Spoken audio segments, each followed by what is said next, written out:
அறம் தமிழ், இது உங்களின் குரல். இனி தொடர்ந்து எதிரொலிக்கும். இனிய வணக்கம்.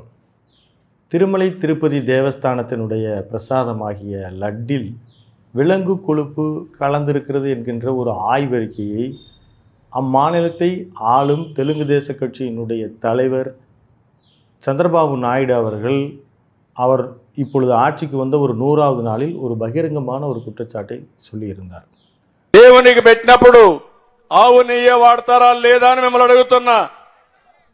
అలాంటిది 320 రూపాయలకు నెయ్యి వస్తుందని, నాసి రకం వెజిటబుల్ ఫ్యాట్ అని, ఎనిమల్ ఫ్యాట్ అని, అలాంటివన్నీ దాన్ని కల్తీ నెయ్యి తీసుకొచ్చి దేవుడికి నైవేద్యం పెట్టే పరిస్థితికి వచ్చారు.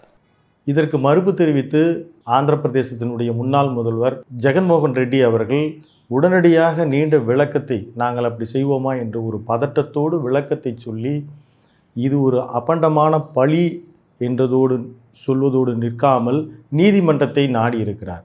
என்ன நடக்கிறது? ஏன் இந்த லட்டின் பின்னால் ஒரு அரசியல் வருகிறது? அதுவும் கடவுளை இந்த அரசியலுக்கு ஏன் இழுக்கிறார்கள்? இந்த வார்த்தையையும் ஜெகன்மோகன் ரெட்டி தான் சொல்கிறார். வாருங்கள் பார்க்கலாம் இது செய்திக்கு பின்னால். திருமலை திருப்பதி தேவஸ்தானம் உலகில் வாட்டிக்கன் சிட்டிக்கு பிறகு வாலண்டரியாக மக்கள் குவியுவதில் ஒரு 2வது இடம் என்கின்ற பெயர் திருமலை திருப்பதி தேவஸ்தானத்திற்கு உண்டு. ஒரு கலியுக வரதனாக அந்த ஏழுமலையான் பெருமாளின் மீது பக்தி பூண்டவர்கள் உலகம் முழுவதும் இருக்கிறார்கள். இது ஒரு குறிப்பிட்ட ஒரு மொழி பேசக்கூடிய மக்களுக்கு உரிய ஒரு தெய்வம் என்பது மட்டுமல்லாமல் இந்தியா முழுவதும், இந்தியாவிற்கு வெளியில் இருப்பவர்களும் ஒரு பெரும் நம்பிக்கை கொண்ட ஒரு தெய்வம். இங்கே ஒரு 12 திருக்கோயில்களில் திருமலை திருப்பதி தேவஸ்தானம் நிர்வகிக்கிறது. சிலருக்கு இந்த செய்தி புதிதாக இருக்கக்கூடும். அப்படி என்னென்னா, இங்கே நேராக திருப்பதிக்கு மட்டும் போயிட்டு வந்துடுவாங்க. ஒரு 12 கோயில்கள், 12 இடங்கள், அப்பளக்குண்டான்னு ஒரு இடம் இருக்குது, ஸ்ரீனிவாச மங்கலம்னு இருக்குது, திருச்சானூர் அது அம்பிகையினுடைய அலமேர் மங்கையினுடைய கோயில்னால பெரும்பாலானோர் இந்த 2 கோயிலுக்கும், ஏழுமலையான் வெங்கடாஜலபதியை பார்ப்பாங்க, இந்த திருச்சானூரில் இருக்கக்கூடிய அம்பாள் சன்னதியை போய் பார்ப்பாங்க. ஆனால் அப்பளகுண்டாவில் இருந்து ஆரம்பித்து கோவிந்த வாசம்னு கீழேயே 2 கோயில்கள் இருக்குது. திருப்பதின்றது கீழே இருக்கிற இடம், திருமலைன்றது தான் மேலே இருக்கிற இடம். அந்த திருப்பதியிலையுமே கோதாண்ட ராமசாமி கோயில் இருக்குது, கோவிந்த நிவாசம்னு கோயில் இருக்குது, அப்பளகுண்டான்னு ஒரு இடம் இருக்குது. இதெல்லாம் சீனிவாச பெருமாள் அங்கே மனிதராக வாழ்ந்த ஒரு குருகுல இடங்கள். இதெல்லாம் அந்த இடங்கள் எல்லாம் இது ஏன் நான் சொல்கிறேன்னா, அந்த இடங்கள்லாம் அச்சு அசல் அப்படியே நீங்கள் பார்ப்பதற்கு அங்கே திருப்பதி ஏழுமலையானுடைய உருவத்தை ஒத்து அதே மாதிரி இருக்கும். அங்கே எல்லா இடங்கள்லையுமே லட்டு தான் பிரசாதமாக கொடுக்கப்படுகிறது. அந்த இடங்களில் நீங்கள் இந்த லட்டு சுவைச்சு பார்த்தீங்கன்னா அது ரொம்ப சாதாரணமாக நம்ம ஒரு வீட்டில் செய்கிற மாதிரி தான் இருக்கும். ஆனால் திருமலையில் மீது பக்தர்களுக்கு வழங்கப்படக்கூடிய பிரசாத லட்டு அப்படின்றது ஒரு எலும்புச்சலம் சைஸ் தான் இருக்கும், ஒரு 30 கிராம் அந்த அளவில் தான் இருக்குது. அது இன்னும் செய்யப்படுகிறது. அது ஒரு தனித்த சுவையோடு தான் இருக்கும். அதற்கு ஒரு பியூரான நெய் உட்பட ஒரு பெரிய அளவில் அது செய்யப்படுவதனால, அங்கே இருக்கக்கூடிய அர்ச்சகனுடைய மேற்பார்வையில் அது செய்யப்படுவதனால இந்த சுவை இருக்கிறதாகவும் இதுக்கு ஒரு நம்பிக்கை இருக்குது. அதே மாதிரி இந்த லட்டு தயாரிப்பில் அங்கே பார்த்திங்கன்னா சர்வீஸ் பண்ணலாம். யார் வேணாலும் போய் ஸ்ரீவாரி ட்ரஸ்ட்டில் ஒரு 10 பேர் கொண்ட ஒரு குழு போய் தங்களை இணைஞ்சிக்கிட்டு உழவரா பணிகள்னு சொல்லுவாங்க. அங்கே ஒரு 12 பணிகள் இருக்குது. பூக்கள் கோர்த்தல், அந்த இடங்களெல்லாம் தூய்மைப்படுத்துதல், அதே மாதிரி அங்கே பக்தர்கள் எல்லாம் ஒரு சின்ன சின்ன அறையில் அவங்களெல்லாம் தங்கி படிப்படியாக போய் பார்ப்பாங்க. அப்போது 1 நாள் 2 நாள் கூட பார்க்கும்பொழுது அவர்களுக்கு உணவு வழங்குதல், இந்த மாதிரி சில கொஞ்ச நாளைக்கு முன்னால் வரைக்கும் காயின் நீங்கள் எண்ணலாம். இப்போல்லாம் மெஷின் போட்டாங்க. 10 வருடங்களுக்கு முன்னால் வரைக்கும் பல நாட்கள் தங்கியிருந்து பல்வேறு சர்வீஸ் அங்கே செஞ்சுருக்கேன். அந்த வகையில் இந்த லட்டு தயாரிக்கிற அந்த பிரசாத லட்டுனுடைய இது செய்கிறதுல நானும் பணியாற்றியிருக்கேன், ஒரு சர்வீஸ் செஞ்சுருக்கிறேன்.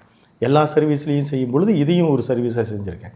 முற்றிலும் இந்த கமர்ஷியல் லட்டு, இப்போ ஒரு கிரிக்கெட் பால் அளவு ஒரு லட்டு 175 கிராம் கொண்ட ஒரு லட்டு நம்ம ஒரு கட்டண தரிசனமோ இலவச தரிசனமோ முடிச்சது பிறகு ஒருத்தருக்கும் ஒரு லட்டு கொடுப்பாங்க. 500 ரூபா செலுத்துகிறவங்களுக்கு 10,000 செலுத்தும், அதற்கு பிறகு 10,900 ரூபா செலுத்தி வழிபாடு செய்கிறவங்க, இவங்களுக்கு 2 லட்டு, இது மாதிரி வந்து திருமண இதுக்காக ஒரு ஃபார்மாலிட்டிஸ் இருக்குது, அதை செஞ்சு வரும்போது 2 லட்டு, இந்த மாதிரியெல்லாம் கொடுப்பாங்க.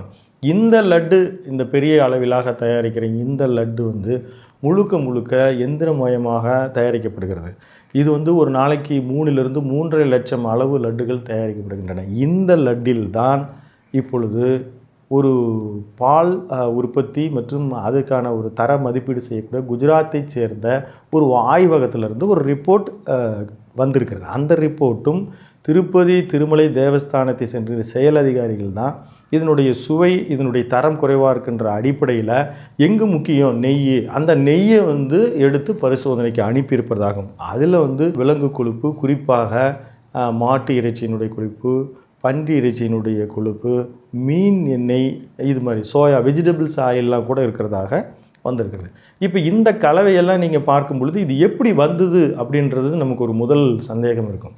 இதை நம்ம வந்து விலங்கு நல ஆர்வலர்கள் மற்றும் அந்த வெட்னரி டிபார்ட்மெண்ட்டில் இருக்கிறவர்கள்லாம் நான் கேட்கும் பொழுது அவங்க வந்து ஃபீட்ஸ் வழியாக இது வருவதற்கு வாய்ப்பு இருக்குது அப்படின்னு அவங்க சொல்கிறாங்க. ஏன்னால் நேரடியாக அது யாராக இருக்கட்டும், அது வந்து அங்கே நிர்வாகம் செய்யக்கூடிய அரசு யார் வேணாலும் இருக்கட்டும், அது சந்திரபாபு நாயுடாக இருக்கட்டும், ஜெகன்மோகன் ரெட்டியாக இருக்கட்டும், வேறு எவராக ஒருவராக இருந்தாலும் திருப்பதி தேவஸ்தானத்தை பொறுத்த மட்டும் இந்த அவங்க வந்து இதை மிக்ஸ் பண்ணி எங்களுக்கு வந்து ஒரு அடல்ட்ரேஷன் இருக்கிற ஒரு ஆயிலை கொடுங்க அப்படின்னு ஒருபொழுதும் ஒருவரும் அங்கே வந்து கேட்க போகிறது கிடையாது. 6 నెలలకు ఒకసారి ఆన్లైన్లో టెండర్లు పిలుస్తారు. ఆ ఆన్లైన్లో పిలిచిన టెండర్లకు ఆధారంగా కంపెనీలు కోట్ చేస్తాయి. L1 ఎవరికి వస్తారో వాళ్ళని బోర్డు అప్రూవ్ చేస్తుంది. ఇది రొటీన్గా 6 నెలలకు ఒకసారి రొటీన్గా జరిగే కార్యక్రమం. మరి రొటీన్గా జరిగే ఈ కార్యక్రమం ఏదైతే ఉందో దీనికి సంబంధించి ఆ క్వాలిఫికేషన్ క్రైటీరియా ఇటువంటివన్నీ కూడా కొత్తగా మార్చిందేమీ ఉండదు. ఎవడు మార్చేది ఏమీ లేదు, కొత్తగా మార్చింది అంతకన్నా లేదు. இந்த இடத்துல வந்து திரு சந்திரபாபு நாயுடு அவர்கள் குற்றம் சாட்டிய உடனே ஜெகன்மோகன் ரெட்டி ஒரு நீண்ட விளக்கத்தை கொடுக்குறாரு. இது வந்து ஒரு ஆன்லைனில் நாங்கள் பெறப்படுகிற டெண்டரின் வழியாக L1 லீஸ்ட் ஒன் ப்ரைஸின் அடிப்படையில் நாங்கள் இதை பெற்றோம். இப்போ அது வந்து 310 ரூபாயிலேருந்து ஒரு 420 ரூபா வரைக்கும் ஒரு கிலோ வந்து கொடுத்துருக்குறாங்க.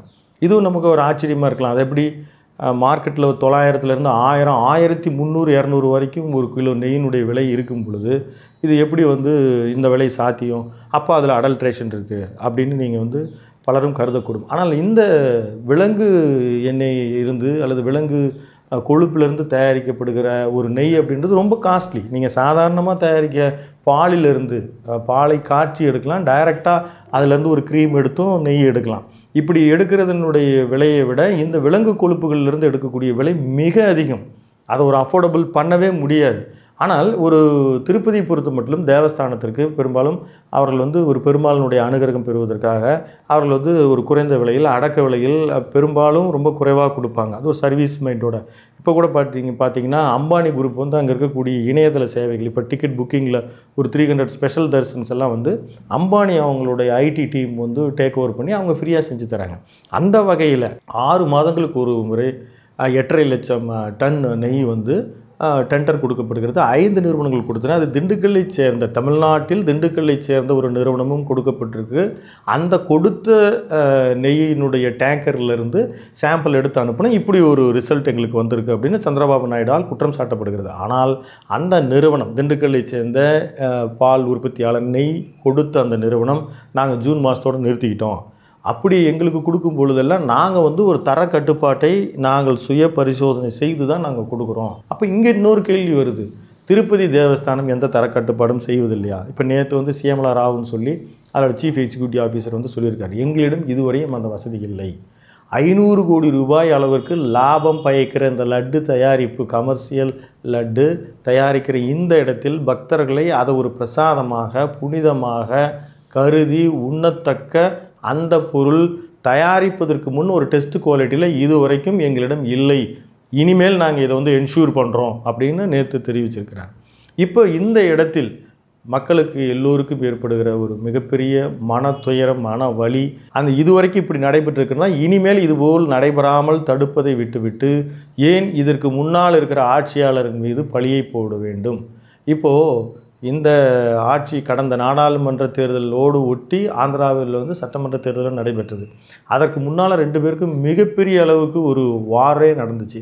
சட்டமன்றத்தில் மிக கடுமையான சொற்கள் அன்றைக்கு ஆண்டு கொண்டிருந்த ஜெகன்மோகன் ரெட்டி சந்திரபாபு நாயுடை நோக்கி வீசுகிறார். அவர் மிகுந்த மனக்கலக்கத்தோடு, என்னுடைய அனுபவத்துக்கு வயதுக்கு நான் இனிமேல் இந்த சட்டமன்றத்தில் நான் முதலமைச்சராக வந்தால் தான் காலடி எடுத்து வைப்பேன் அப்படின்னு ஒரு துயரத்தோடு சொல்கிறார். மீண்டும் அவர் வந்து கைது செய்யப்படுகிறார். அதன் மீது அவர் வந்து அனுதாப அலை வீசுகிறது. ஜெகன்மோகன் ரெட்டி எப்படியும் நான் வெற்றி பெறுவேன், அத்தனை நான் நலத்திட்டங்கள்லாம் செஞ்சுருக்கேன் அவர் சொல்லிய பொழுதும், ஆனால் அவர் மிகப்பெரிய அளவில் ஒரு படுதோல்வியை சந்திக்கிறார். இந்த அடிப்படையில் 100 நாட்கள் இன்றைக்கு எட்டியிருக்கிறார் சந்திரபாபு நாயுடு. அந்த வெற்றி விழா, அந்த வெற்றியை பற்றி தங்கள் சாதனை பற்றி பேசி கொண்டிருக்க பொழுது ஜெகன்மோகன் ரெட்டி மீண்டும் எழவே கூடாது என்கின்ற ஒரு வகையில் அவர் செயல்பட்டு வருகிறார் என்று கண்கூடாக தெரிகிறது. கடந்த ஆட்சி காலத்தில் யார் என்ன செய்திருந்தாலும், என்ன ஊழல் செய்திருந்தாலும் வெகு நிச்சயமாக அது அம்பலத்திற்கு வர வேண்டும். ஆனால் மதம், ஆன்மீகம் இந்த இடத்தில் வரும் பொழுது கோடிக்கணக்கான மக்கள் மிகுந்த நம்பிக்கையோடு எந்த விதமான சச்சரவும் இல்லாமல் வழிபாடு செய்து கொண்டிருக்கிற ஒரு இடத்தில் வழங்கப்படுகிற பிரசாதம், அது ஒரு கமர்ஷியலாக தரப்பட்டாலும் கூட அதை அவர்கள் வந்து ஒரு பெரிய பிரசாதமாக, அதுவும் ஒரு நோய்வாய்ப்பட்டவர்களுக்கு கூட கொண்டு வந்து தரக்கூடிய ஒரு பிரசாதமாக கருதி கொண்டிருக்கிற ஒரு பொருளின் மீது ஏதேனும் குறைபாடு இருந்தால் அதை சரி செய்ய வேண்டுமே தவிர, அதன் முன்னாள் ஆட்சியாளர்கள் மீது அது பழி போடுவதும், அந்த ஆட்சியாளர் திரு ஜெகன்மோகன் ரெட்டி இவரெல்லாம் என்ன வகையான மனுஷன், கடவுளை வந்து இப்படி தெருவுக்கு கொண்டு வராரு, இதை பற்றி பேசலாமா, இதை பற்றி வாய்ப்பே கிடையாது. இதில் வந்து ஜெகன்மோகன் ரெட்டி வந்து ஒரு கிறித்துவர் என்கின்ற அளவில் அவருக்கு அது அக்கறை இல்லாமல் இது செய்திருக்கலாம் என்று சொல்லப்படுவதும், ஜெகன்மோகன் ரெட்டியினுடைய நெருங்கிய உறவினர் தான் சுப்பாராவ் என்பவர் அதனுடைய ட்ரஸ்டி சேர்மனாக இருந்தார். இந்த காரணத்திற்கு அவர் பொறுப்பேற்கலாம். ஆனால் இந்த திருப்பதி வெங்கடாஜலபதி திருத்தலத்தை பொறுத்த மட்டிலும் இங்கு ஏதேனும் ஒரு தவறு நேரக்கூடாது என்று தான் அவர்கள் செய்வார்கள். அதற்கு பொருள் வழங்குபவர்கள் கூட மிகுந்த பக்தி உணர்வோடு, எங்களுக்கு அதில் பெரிய லாபம் பயக்கலாலும் பரவாயில்லை, அங்கே எங்களுக்கு கொடுப்பதே ஒரு பெருமை என்கின்ற அளவில் தான் அங்கே வந்து அதனுடைய சப்ளையர்ஸும் கடந்த காலத்தில் நடந்திருக்கிறார்கள். அவர்களுடைய பேச்சின் வழியாகவும் அவரிடம் கேட்டாலும் அவர்கள் பதறித்தான் போவார்கள். ஏதேனும் ஒரு வகையில் இந்த கலப்படம் வந்திருப்பது உண்மையாக இருக்கும் பட்சத்தில் அது நிச்சயமாக ஃபீட்ஸ், பசு மாடுகளுக்கு வழங்கப்படக்கூடிய தீவனத்தின் வழியாகத்தான் வந்திருக்கக்கூடும். அதை வெகு விரைவாக சரி செய்து அங்கு பக்தி பூர்வமாக அனுபவர்களுக்கு அந்த பக்தி எண்ணத்தை விதைப்பதை மட்டும்தான் ஆந்திராவினுடைய புதிய அரசுக்கும் புதிய நிர்வாகத்தின் நோக்கமாக இருக்க வேண்டுமே தவிர, இதில் பெரும்பான்மையான மக்களை புண்படுத்துவதும், இதை வாய்ப்பாக பயன்படுத்திக்கிட்டு நீங்கள் பார்த்தீங்களா என்ன சாப்பிட்ருக்கீங்கன்னு தெரியுமா என்று இதை நம்பிக்கை அற்றவர்களும் ஏனையவரும் இதை கேலி செய்யும் விதமாக அமைந்துவிடக்கூடாது என்பதுதான் இந்த செய்தியின் நோக்கம். அது மீண்டும் மிக சரியான ஒரு பாதைக்கு வரும். அங்கே பக்தர்கள் பக்தி பூர்வமான அந்த லட்டை உண்ணத்தக்க ஒரு நிலை ஏற்பட்டுவிட்டது. இனி இது ஒரு சர்ச்சை வராமல் இருக்க வேண்டும் என்கின்ற நாம் செய்தியை விடுத்துக்கொண்டு மீண்டும் ஒரு செய்திக்கு பின்னால் சந்திப்போம். நன்றி, வணக்கம்.